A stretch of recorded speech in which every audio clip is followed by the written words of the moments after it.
নমস্কার। প্রতিদিনকার তথ্য, সংবাদ, বিনোদন এবং সেই সাথে সমাজ সচেতনতামূলক অনুষ্ঠানের ডালি সাজিয়ে আমরা হাজির হই একেবি টিভির পর্দায়।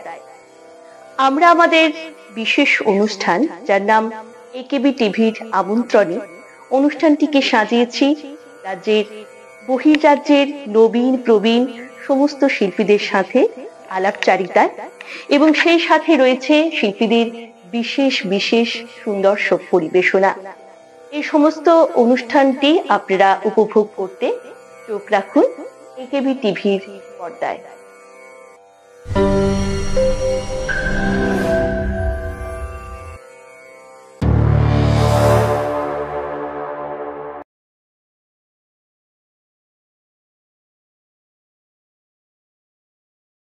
তোমারই যেন ভালোবাসি আছি শতরূপে শতবার, জনমে জনমে যুগে যুগে অনিবার।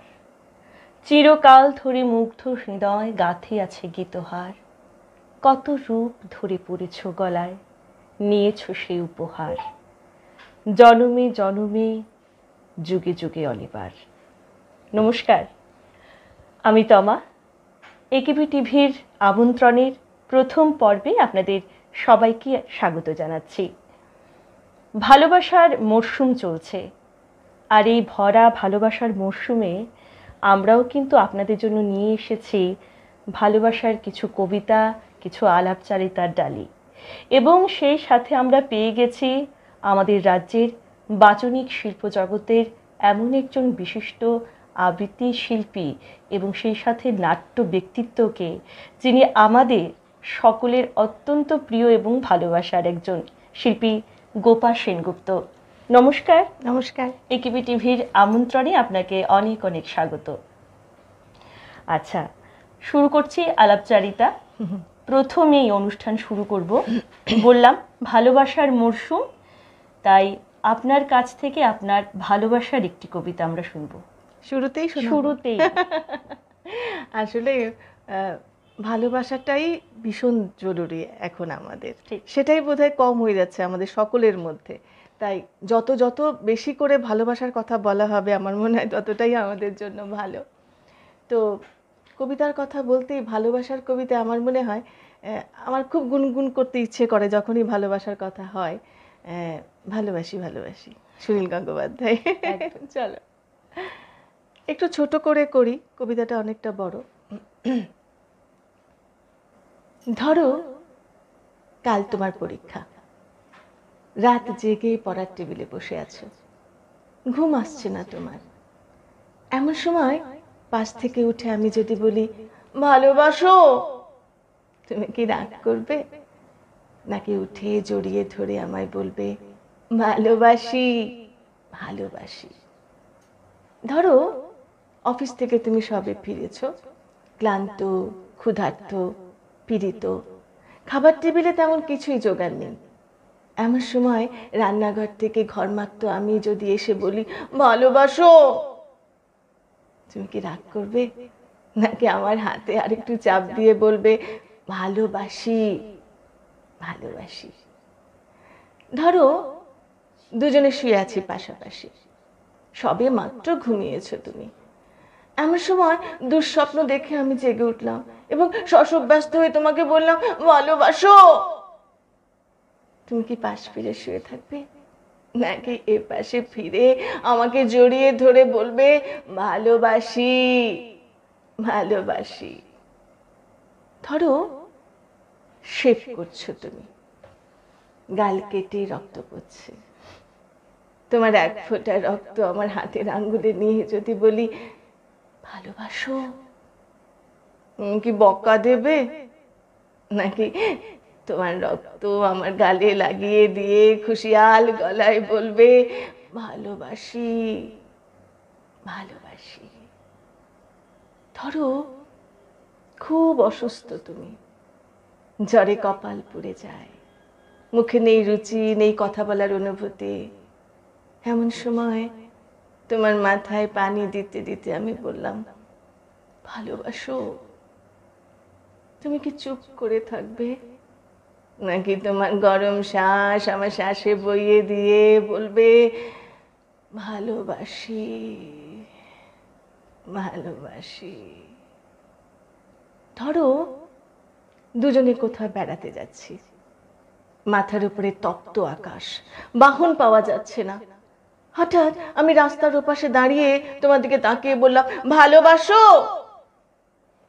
তুমি কি আমাকে সরিয়ে দেবে, নাকি আমার কাঁধে আরেকটু চাপ দিয়ে বলবে ভালোবাসি ভালোবাসি? ধরো প্রচন্ড ঝড়, উড়ে গেছে ঘর বাড়ি, আশ্রয় নেই বিধাতার দানে পৃথিবীতে। তখন আমি তোমার বুকে মাথা রেখে যদি বলি ভালোবাসো, কটাক্ষ করবে? নাকি চিন্তিত আমি আমার মাথার চুলে হাত বুলোতে বুলোতে বলবে ভালোবাসি ভালোবাসি? ধরো অনেক দূরে চলে গেছো তুমি, 2.5 হাত নিচে মাটির কবরে শুয়ে আছো। উদ্ভ্রান্ত আমি যদি পাগলের মতো বলি ভালোবাসো, চুপ করে থাকবে? নাকি যেখানেই আছো সেখান থেকে উত্তর দেবে ভালোবাসি ভালোবাসি? যেখানেই যাও, যত দূরেই থাকো, সেখান থেকে উত্তর করো ভালোবাসি ভালোবাসি। বুঝবো তুমি আছো আছো। ভালোবাসি ভালোবাসি। আমার মনে হয় এর থেকে ভালোবাসার বেশি উদাহরণ আর হতে পারে না। আর প্রথম কবিতাতেই কোথাও আমি বাকরুদ্ধ হয়ে যাচ্ছি, কি যে বলবো। এত ভালো লাগার কবিতা আমার এটা, ভীষণ ভালো লাগে। মানে যতই ভালোবাসার কবিতা, আমার অবশ্য ওটা অন্যরকম, যেটাই পড়ি মনে হয় যে এটাই বোধহয় এটাই আমার শ্রেষ্ঠ, আমার জন্য শ্রেষ্ঠ। কিন্তু এই কবিতাটা আমাকে ভীষণ টানে। আর আমাদের জীবনে যেমন যত আমরা বড় হতে থাকি তত যেমন এই কথাটা বলার মানুষ কমতে থাকে যে ভালোবাসি ভালোবাসি। হয়তোবা জানি ভালোবাসে, হয়তোবা বুঝতেও পারি, কিন্তু সেটা বলা হয় না, নিজের থেকেও বলা হয় না। হ্যাঁ, কবির একটা কথা মনে পড়ে যে ভালোবাসি কত তারে বলা হলো না, বহু শব্দ খোঁজা হলো চিঠি হলো না, ভাবি তারে গিয়ে বলি লাল গোলাপ হাতে তোমাতে সমর্পিত আমি, আর কিছু চাই না এ জগতে। আসলে এই কথাটা আমরা মনে মনে হয়তো ভাবি, কিন্তু বলা হয় না ঠিক। আর এই যে অসাধারণ বাচন ভঙ্গি তোমার, এই যে অসাধারণ মানে অসাধারণ কিছু, এই শিল্পের সাথে কিভাবে যুক্ত হওয়া এবং কার হাত ধরে এই শিল্পের পথে আসা? এই শিল্প বলতে তুমি কবিতা বলছো না নাটক বলছো? বাচিকটা তো তোমার নাটকেও হতে পারে। হ্যাঁ, তো নাটকের কথা যদি বলি তাহলে বলতে হয় যে আমার পরিবারে, আমি এমন একটা পরিবারে জন্ম নিয়েছি সেখানে আমার বাবা, কাকা, জেঠু, দাদা সবাই নাটকের সাথে জড়িত। আমি ভীষণ গর্বিত যে আমি ওই পরিবার থেকে এসেছি।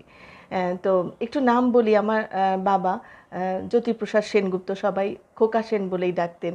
আমার কাকু শিশু সেনগুপ্ত, ওনারা মানে সেই সময়কার যুগের নাট্য ব্যক্তিত্ব একজন আর একজন। আর আমার দাদা সুবীর সেনগুপ্ত, আমার মনে হয় যারা নাট্যশিল্পের সাথে জড়িত, নাটক সবই অনুপ্রেরণা। একদম একদম। আমি মানে ওইখান থেকেই নাটক চর্চা আমার শুরু। আমি যখন ক্লাস 3-তে পড়ি, বাবার সাথে আমি বাবার অফিসে চলে গেছিলাম, বাবা তখন নিয়ে গেছিল। তখন অফিস কম্পিটিশন হতো, এখনও হয়, তখন খুব জোরদার হতো আর কি। তো ক্লাস 3-কে নিয়ে বাবা সাইকেলে করে করে অফিসে নিয়ে যেতেন। আমার এখনও মনে পড়ে মহারাজ নন্দকুমার সেই নাটকের নাম, এবং উন্মত্ত জহরত আমার চরিত্র, সিরাজদৌল্লার ছেলে। তো খুব মজা, সেই থেকে আমার হাতে খড়ি নাটক জীবনের আর কি। এরপর তো চলতেই থাকলো, পড়াশোনার ফাঁকে ফাঁকে চলতে থাকলো। আর কবিতা যদি বলো, কবিতা অনেক বড় বেলায়, বলতে গেলে মা বেলায়। কারণ আমরা যখন ছোট ছিলাম তখন কোথাও কবিতার স্কুল ছিল না যে কবিতা শেখানো হয় বা কিছু। আমি খুব সাধারণ পরিবারে জন্ম নিয়েছি। তো আমার মা আমাকে গানের স্কুলে ভর্তি করিয়ে দিয়েছিলেন। কিন্তু ছোটোর থেকেই না আমার ভেতরে একটা কবিতা খেলা করতো, মানে ভাল লাগতো শিখতে। আমার কাছে একটা আবুল তাবুল বই ছিল, সুকুমার রায়ের চটি বইটা, ওইটার সমস্ত কবিতা আমার একে একে মুখস্থ হয়ে গেছিলো। তো আর কবিতার ক্ষেত্রে যদি বলি, আমি আমার সমীর কান্তি দাস সঙ্গীত শিল্পী, উনি আমার শ্বশুরবাড়ির দিকের একটু আত্মীয়। ওনার কাছে আমার ছেলেকে দিয়েছিলাম গান শেখার জন্য। তো উনি আমাকে আগে থেকেই চিনতেন এবং আমার নাটক টাটক উনি দেখেছেন। আমি তখন খুব অ্যাঙ্কার হিসেবে কাজ করেছি প্রচুর। তো উনি আমাকে একদিন বললেন যে তুমি কবিতা করো। তা আমি বললাম হ্যাঁ, আমার কবিতা তো ভীষণ ভালো লাগে, কিন্তু আমি কি করে শেখাবো। অনুপ্রেরণা, হ্যাঁ বলছি আর কি করে, ওনার নাম না বললেই না হয় আজকে। তো উনি আমাকে বললেন যে আমি তোমাকে শিখি। আমি বললাম আমি কি করে শেখাতে হয় সেটা তো আমি জানি না। বলছে আমি তোমাকে শিখিয়ে দেবো। তখন ওনার অনুপ্রেরণাতেই আমি প্রণব সাহা আবৃত্তি শিল্প আমার বন্ধু, তো ওকে বললাম আমি তোমার কাছে শিখবো। তো একটু হেসে উড়িয়ে দিয়েছিল, বললো তুমি আবার কি শিখবে। আমি না আমি শিখবো, একটু শেষ নেই। আমি ওর কাছে অনেক দিন শিখেছি।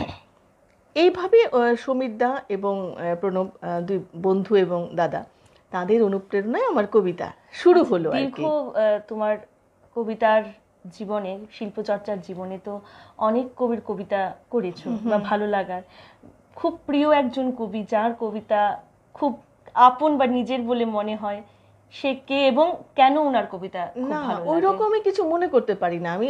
একজনই যদি হয় সেটা তো রবীন্দ্রনাথ ঠাকুর, ওনার উপরে কেউ নেই। কিন্তু আমি যখনই অন্য কারো কবিতা আমি পড়ি বা কবিতা বলার চেষ্টা করি, তখন মনে হয় যে না এই কবিতাটাই আমার জন্য একদম শ্রেষ্ঠ, এই কবিতাটাই আমি ভালোবাসি। ওই রকম আর কি আমার মনে হয় যে এক পার্টিকুলার যে কোনো একজন কবিরকে আমি টার্গেট করলাম ওরকম না, আমি বিভিন্ন কবিতা পড়ি।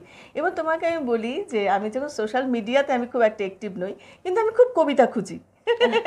ইউটিউব ঘেটে ঘেটে খুব কবিতা খুঁজি, নতুন কি কবিতা বের হয়। তো ওই রকম। তারপর বিশেষ প্রিয় একজন কবির নিশ্চয়ই রবীন্দ্রনাথ, দু চার লাইন। তুমি যে শুরু করলে তোমার এই যেন ভালোবাসি আছি শতরূপে শতবার, এরকম বহু কবিতা রয়েছে রবীন্দ্রনাথ ঠাকুরের। কত কি বলবো জানো, এটাও বলতে পারি, যখন আমি সমীরদা যখন আমাকে বললেন যে তুমি কবিতা শেখাও বা বাচ্চাদের শেখাও, তখন আমি বলেছিলাম সমীরদা আমি না রবীন্দ্রনাথ ঠাকুরের কবিতা বুঝি না, হ্যাঁ আমার খুব ভয় লাগে, ওনার কবিতা পড়লে আমি বুঝতে পারি না। তখন উনি বললেন তুমি আমার কাছে নিয়ে আসবে, আমি লাইন বাই লাইন তোমাকে বুঝিয়ে দেবো। তো ওইভাবে উনি আমাকে বোঝাতেন। প্রথম কোন কবিতাটা দিয়ে মঞ্চে মঞ্চে সেটা বলা মুশকিল, বা সেই সময়কার প্রথম দিকের কার কোনো একটি বিশেষ কবিতা? এটা আমি অনেকবার করেছি, তোমাকে যেটা শোনালাম ভালোবাসি ভালোবাসি আমি অনেকবার করেছি। তো রবি ঠাকুরের হ্যাঁ বলতে পারি, তোমার কাছে চাইনি কিছু, জানাইনি মোর নাম, তুমি যখন বিদায় নিলে নীরব রহিলাম, একলা ছিলেম কুয়ার ধারে নিমের ছায়া তলে, কলস নিয়ে সবাই তখন পাড়ায় গেছে চলে, আমায় তারা ডেকে গেল আয় গো বেলা যায়, কোন আলসে রইনু বসে কিসের ভাবনায়। একটুখানি করলাম, খুব ভালো লাগলো। ভালোবাসা নিয়ে যখন কথা, ভালোবাসার আরেকটি দিক কিন্তু বিরহ। নিশ্চয়ই, এটা তো একটা প্রেমেরই একটা পার্ট। হ্যাঁ, তো আমার ভীষণ জানতে ইচ্ছে হয় যে গোপা সেনগুপ্ত মন খারাপে বা একাকিত্বে নিজের জন্য কোন কবিতাটি আওড়ায়? না মন খারাপ হলে কবি, তখন আমার কিছুই ভালো লাগে না, সত্যি কথা যেটা।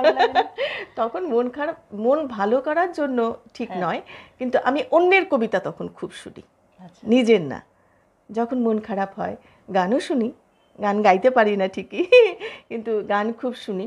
কিন্তু ওই যে আমার মনে হয় না, তোমাকে বললাম না যে কোনো একটা পার্টিকুলার এই কবিতাটা আমার ভালো লাগে ওরকম কিছু না। ভালো ভালো জিনিস শুনতে সবারই ভালো লাগে, ভালো গান শুনতে ভালো লাগে। শুধু যে কবিতা চর্চা করি বলে বা নাটক করি বলে আমি ওগুলো শুনি না তা কিন্তু না। আমার তবলা খুব ভালো লাগে, হ্যাঁ। তো ওই রকমই যখন একটু মন খারাপ হয় তখন আমি ওই সব শুনি। শুধু যে কবিতা দু চার লাইন যেগুলো শুনলে মনটা একটু ভালো লাগে, ভালো লাগে, তাহলে ভালোবাসারই কবিতা আরেকটা শোনাই। কবি বীরেন্দ্র চট্টোপাধ্যায় লেখা কবিতা, এটাও একটা প্রেমেরই কবিতা, সাঁওতালি প্রেম। পাহাড়িয়া মধুপুর মেঠো ধুলি পথ, দিন শেষে বৈকালে মিষ্টি শপথ, মোহনিয়া বন্ধুরে আমি বালিকা, তোরে লাগে গান গাই গাথি মালিকা। আজও সন্ধ্যার শেষে খালি বিছানা, আমি শোব পাশে মোর কেউ শোবে না, তুই ছাড়া এই দেহ কেউ ছোবে না। সুরে সুরে হাওয়া তার মিষ্টি বুলায়, সাঁওতাল মেয়ে কটি দৃষ্টি ভুলায়। দিন শেষ ধুধু মাঠ ধুধু মেঠো পথ, সাঁওতাল মেয়ে কটি ছড়ালো শপথ, হাওয়ায় হাওয়ার মতো তাদের শপথ। আই মিটনি আজ রাতে চাঁদ কুরোনো মাঝরাতে, আবছা আলোর কান্নাতে মুখ রেখে তুই ঝর্ণা ধারে আয়। আয় জওয়ানের মন জ্বালা, নাচতি এসোই গাঁথমালা, চুমুর গেলাস মদ থালা, দে ছুড়ে দে তিন পাহাড়ের গায়। আহা মাদুল মাতাল মাদুল বাচ্চে তরি জন্মেলো, খুশির হাওয়া পাগলা হাওয়া গান দিল রাজকন্যেলো, আয় কাছে আয় মন দিল। চোখ কেন তোর কাঁপছে মেয়ে, বুক কেন তোর দুলছে, গাল দুখানি লালচে শরীর সাপের মতোই ফুলছে। কাকে মারবি ইচ্ছো বললো, কোন ছেলে তোর কি করলো, মাদুল ভেবে কেউ কি তোকে আজকে বাজালো, ফুল দিয়ে নয় ফাঁক ছড়িয়ে বিকেল সাজালো। কেমন দিবি সাজারে, আর যাবি না পাহাড়ে, আর যাবি না পাহাড়ে। একটুখানি করলাম, ভীষণ ভালো লাগলো এবং একটু অন্য একটু অন্যরকম ছন্দের আর কি, ছন্দের ভালো লাগলো। আর বর্তমান প্রজন্ম যারা আবৃত্তি চর্চা করছে, আপনি একজন শিল্পী হয়ে তাদেরকে ঠিক কোন কোন বিষয়গুলোর উপর গুরুত্ব দিতে বলবেন? হ্যাঁ, আবৃত্তি চর্চার ক্ষেত্রে আমি যেটা প্রথমেই বলবো, প্রথম দ্বিতীয় তৃতীয় উচ্চারণ, এটা ভীষণভাবে জরুরি।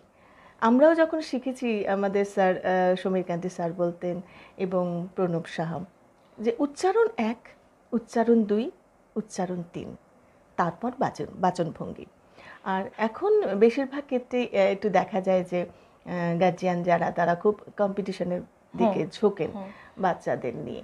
ওইটা খুব বাজে ব্যাপার, কারণ খুব তুলনা, কম্পিটিশন মানেই তো তুলনা হয়। বেশিরভাগ ক্ষেত্রে একটা বা দুটো কবিতা শেখার পরই ওনারা প্রাইজের দিকে ছোটেন। আমরা কিন্তু ওগুলো করিনি, আমাদের সময় সেটা ছিল না, সেটাও সত্যি কথা। কিন্তু শেখার দিকে নজর দিয়েছি আমি ভীষণভাবে। এখনও মনে করি আমি, এখনও আমি যখন বড়দের শিখি বা আমার বন্ধু প্রণবের কোনো আবৃত্তি শুনি বা উত্তমদা, আমাদের যারা বড়রা রয়েছেন, আমি ভীষণভাবে শেখার চেষ্টা করি। এবং আমি একসময় খুব, তোমাকে বলেছি যে খুব সঞ্চালনার কাজ করেছি। সঞ্চালনা কিভাবে করে, মানে নতুন কিছু আমাদের এখানে যারা খুব সুন্দর করে, যাদের দেখে দেখে এখন প্রতি মুহূর্তে আমি একটু একটু করে শেখার চেষ্টা করি আর কি। নতুন জেনারেশন থেকেও কিন্তু অনেক কিছু শেখা যায়, অনেক কিছু শেখা যায়, কিন্তু এইটা ভীষণভাবে জরুরি যে শিখতে হবে উচ্চারণের প্রতি ভীষণ একদম উচ্চারণটা ভীষণভাবে জরুরি। স্মরণ শক্তি সেটাও তো দরকার। না, সেটা তো আছেই, কিন্তু একটা কবিতা আমি মুখস্থ বললাম, ঠিক আছে, আমি পাঠও করতে পারি, পাঠও করা যায়, পাঠ করবো না যে তা নয়, পাঠও তো একটা চ্যাপ্টার রয়েছে, তো সেটা তো রয়েছে। কিন্তু কবিতা করতে গেলে, নাটকে বলো বা কবিতাই বলো, সেখানে উচ্চারণ ভীষণভাবে জরুরি। এবং নাটকের ক্ষেত্রে যেটা আমি বলবো, গুরুর সান্নিধ্য, কবিতাও একই কথা, গুরুর সান্নিধ্য ভীষণভাবে জরুরি। আমরা থাকবো আলাপচারিতায়, কিন্তু আমরা এখন নিয়ে নিব ছোট্ট একটি বিরতি। বিরতির পর আমরা দ্রুত ফিরছি একেবি টিভির আমন্ত্রণে অনুষ্ঠানটিতে।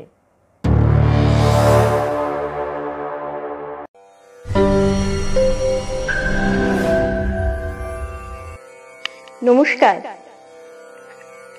প্রতিদিনকার তথ্য, সংবাদ, বিনোদন এবং সেই সাথে সমাজ সচেতনতামূলক অনুষ্ঠানের ডালি সাজিয়ে আমরা হাজির হই একেবি টিভির পর্দায়। আমরা আমাদের বিশেষ অনুষ্ঠান, যার নাম একেবি টিভির আমন্ত্রণে, অনুষ্ঠানটিকে সাজিয়েছি রাজ্যের বহির্রাজ্যের নবীন প্রবীণ সমস্ত শিল্পীদের সাথে আলাপচারিতায়, এবং সেই সাথে রয়েছে শিল্পীদের বিশেষ বিশেষ সুন্দর পরিবেশনা। এই সমস্ত অনুষ্ঠানটি আপনারা উপভোগ করতে চোখ রাখুন একেবি টিভির পর্দায়।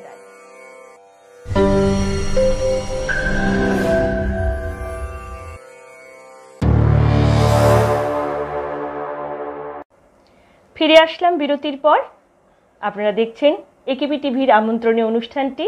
আমাদের সাথে আছে আমাদের রাজ্যের বিশিষ্ট আবৃত্তি শিল্পী এবং সেই সাথে নাট্য ব্যক্তিত্ব শ্রীমতী গোপা সেনগুপ্ত। তো আমরা তো ছিলাম গল্পে। এখন যেটা জানতে চাইবো যে নাটকের চরিত্র, দীর্ঘদিন ধরে তুমি নাটকের সাথে যুক্ত, নাটকের চরিত্রগুলো কিভাবে নির্বাচন করো বা তাদের সান্নিধ্যে নাটকের যাত্রা শুরু বা কাজ করা কিভাবে? আচ্ছা, দুটো প্রশ্ন একসাথে। আসলে নাটকের চরিত্র নির্বাচন আমি সেরকমভাবে কিছু করি না, তবে হ্যাঁ, কোনো একটা নাটক তুমি যদি আমাকে বলো যে এতগুলো নাটকের মধ্যে কোন চরিত্রটা বেশি ভালো লাগে, যখন কোনো নাটক আমি করছি তখন আমার মনে হয় ওই চরিত্রটার প্রতি আমার প্রেম সাংঘাতিক রকমভাবে হয়ে যায়। তখন আমার মনে হয় যে না, এই চরিত্রটাই আগের সবগুলোর থেকে এইটা সবচাইতে ভালো, আগেরগুলো একদম ঠিক ছিল না, এইটার প্রতি আমার সাংঘাতিক হয়ে যায়। তখন আমি এইটার প্রতি প্রচণ্ডভাবে মনোযোগ দিই। সুতরাং এরপরে যখন আবার কোনো নাটক আবার আমি তৈরি করতে নামলাম, তখনও আমার মনে হয় না, এটা তো আরও বেশি ভালো, এটা তো আরও ভীষণ ভালো। তবে আমি তোমাকে বলি, এই ভালোবাসাটা ভীষণভাবে জরুরি একটা চরিত্র চিত্রণের জন্য। কিন্তু আমার এটা মনে হয় আর কি যে আগের সবগুলো চরিত্র থেকে এই চরিত্রটা ভীষণ বেশি ভালো, এবং এটার জন্য আরো বেশি করে আমাকে পরিশ্রম করতে হবে। নিজের বলে মনে হয় একদম, সেটা ভীষণভাবে জরুরি একটা চরিত্রকে যখন আমি রূপায়িত করব। এটা গেল এক কথা। আর কাদের সাথে নাটক করেছি এগুলো আমার ভীষণ গর্বের ব্যাপার। আজকে আমি তোমাকে বলছি যে আমি তোমাকে প্রথমেই বললাম আমার বাবার কথা, ক্লাস 3, বাবা এখন নেই। এরপর আমার দাদা সুবীর সেনগুপ্ত, অনেক নাটক ওনার সাথে, মানে ভীষণ বড় একজন নাট্য ব্যক্তিত্ব, ওনার সাথে নাটক, এবং উনি ভীষণ কড়া মেজাজের আমার দাদা।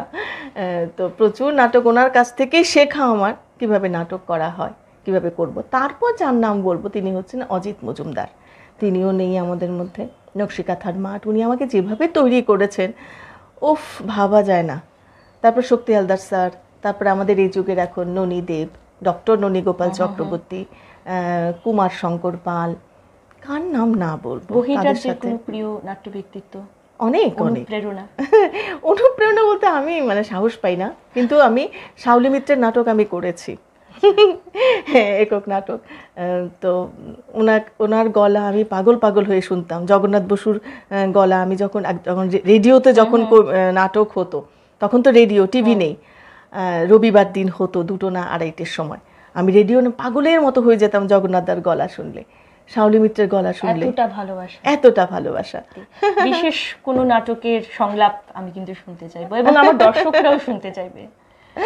আসলে ছোট্ট আসলে বসে বসে তো নাটক করা হয় না, একদমই। নাটক তো হাত পা নেড়ে অভিনয় দেখানো। তুমি বলছো যে ডায়লগ একটু করি, এটা কোনো নাটক না, এটা একটা একক নাটক।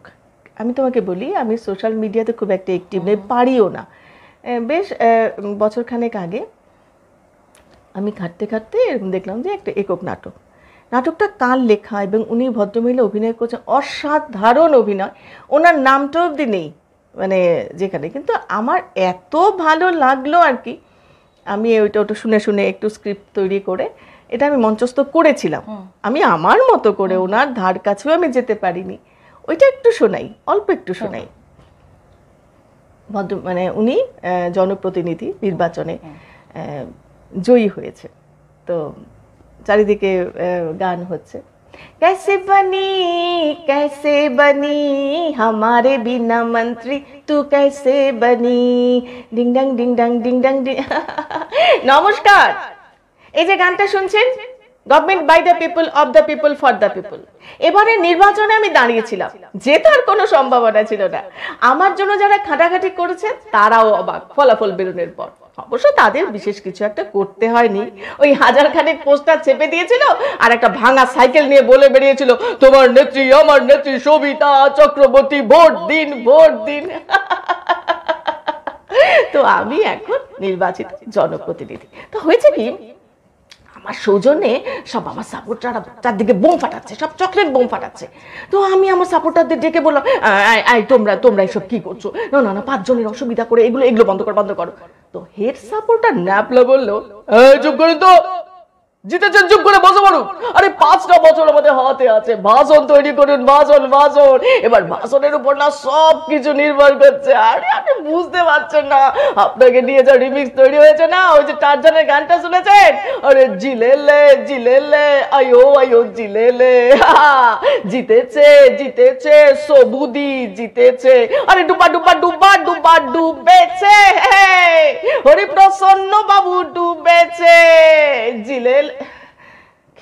কি অসভ্য না, কি অসভ্যের মতো গানগুলো গাইছে। আসলে কি জানেন তো, আমাদের বাড়িতে না অন্যরকম পরিবেশ। মানে আমার যে ঠাকুর দাদা উনি না ওই স্বদেশী করতেন, তো বাড়িতে না ওই রকমই একটা পরিবেশ ছিল, ওইসব গানগুলি ছিল। ওই চারণ কবি মুকুন্দ দাসের গানটা, ভয় কি মরণে রাখিতে সন্তানে, মাতঙ্গী মেতেছে আজ সমর রঙ্গে, ভয় কি, না কি অসভ্যের মতো সব কথা। এই যে সবুদি, হাঁটাহাঁটি করছেন কেন? চুপ করে বসুন। আর ডাকবেন না, ন্যাপলা আপনার চাকর না। এই শোন, আজকে রাতের মধ্যে কয়েকটাকে ওই মায়ের ভোগে পাঠাতে হবে। কি বলছো? মায়ের ভোগে মানে? চুপ করুন, প্রশ্ন করবেন না, ন্যাপলা আপনার চাকর না। মায়ের ভোগে মানে লাশ কেটে কুচি করে জলে ভাসিয়ে দিতে হবে, আর লাশের পজিশনে পার্টির পজিশন আসবে। কি অসভ্য না, কি সব অসভ্যের মতো কথা বলছে। শুনুন, আমি আসলে একটু দেশ সেবা করতে চাইছি। আমি এসব একদম না, আমার ছোট থেকেই না আমার ওটা দেশের জন্য কাজ করার ইচ্ছে ছিল। মানে ওই কাজ করতে গেলে একটু সই এসব থাকে না, ওইগুলো। আমাকে একটু সুযোগ দিন না আপনারা, আমার অন্য কোনো কিছু চাই না, আমি একটু দেশ সেবা করতে চাই, একটু অল্প করে।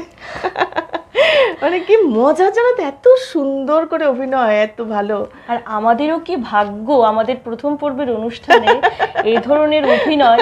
সত্যি সে গোপা সেনগুপ্ত বলে হয়তো বা সম্ভব, এখানে বসে এত সুন্দর একটা নাটক আমরা চোখের সামনে ভাসছিল, অপূর্ব।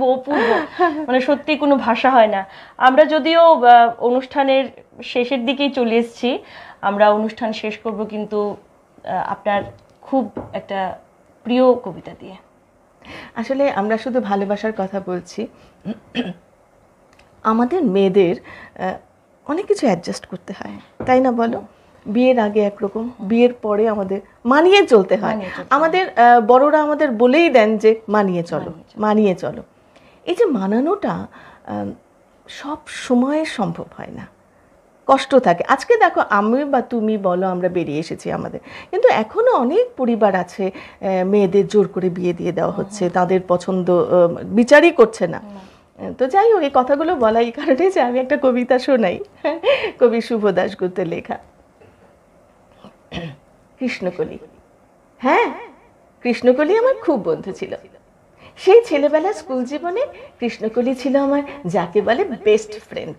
কত যে মনের কথা, পানের কথা আমরা ভাগাভাগি করতাম, কত যে দুষ্টুমি করতাম একসাথে। মাঝে মাঝে অবশ্য ঝগড়াও হতো। একবার তো আড়ি হয়ে গেল। সে প্রায় 1 মাস দেখা হয়, কথা হয় না। দুজনেই যে যার কোঁ ধরে আছি, কেউ আগ বাড়িয়ে কথা বলতে পারি না। ব্যাপারটা সবার কাছে বেশ মজার। আমাদের বেশি বন্ধুত্ব নিয়ে যেসব বন্ধুদের খুব ঈর্ষা ছিল, তাদের কাছে তো খুবই মজার। বাপ মামারা কৃষ্ণকলি ওর মামা মামির সংসারে থেকে লেখাপড়া করত। একদিন দেখলাম কৃষ্ণকলি স্কুলে আসছে না। 1 দিন, 2 দিন, 3 দিন, পুরো 1 সপ্তাহ হয়ে গেল। কি হলো ওর? শনিবার হাফ ছুটি, স্কুল ফেরত বাড়ির পথ ধরেছি। মনে মনে কৃষ্ণকলির জন্য নানা কথা ভাবছি। কি হলো ওর? হঠাৎ স্বাগতা বলল, জানিস কৃষ্ণার বিয়ে। আমি চমকে উঠলাম। সে কি রে, বিয়ে এই বয়সে, এক্ষুনি? বলিস কি? হ্যাঁ রে হ্যাঁ, ওর মামাই বলেছে। ওর মামা তো আমার বাবার বন্ধু। ওর মামাই বলেছে যে বিয়ে দিতে হবে। পাত্র পাওয়া গেছে ভালো, সুতরাং বিয়ে। ওর বিয়ের দিন দুপুরবেলা গেলাম ওর বাড়িতে। আমাকে দেখে হাউমাউ করে কেঁদে ফেললো কৃষ্ণকলি। বললাম, আরে শেষ, এখন তো ভাব, কাঁদছিস কেন পাগলি? বিয়ে হচ্ছে, এ তো দারুণ মজার ব্যাপার। বিয়ে হবে, কত গয়না পাবি, শাড়ি পাবি, বর হবে টুকটুকে, বর তোকে নিয়ে বেড়াতে যাবে দার্জিলিং, কাশ্মীর। দূর বোকা, কাঁদে নাকি? ও আলমারি থেকে একটা খাম বের করে একটা ফটো দেখালো আমায়। বলল, দেখ, এই আমার বর। দেখে আমার মনটা খুব খারাপ হয়ে গেল। অনেক বেশি বয়স, টাক পড়েছে মাথায়, মোটা সোটা কাকার বয়সী একটা লোক, এ হবে কৃষ্ণার বর? বিয়ে দেবার নামে একে অনাচার। কৃষ্ণকলির গাল বেয়ে নামছে অশ্রুধারা। মামা মামির গলগ্রহ তো গেলে ওরা বেঁচে যায়।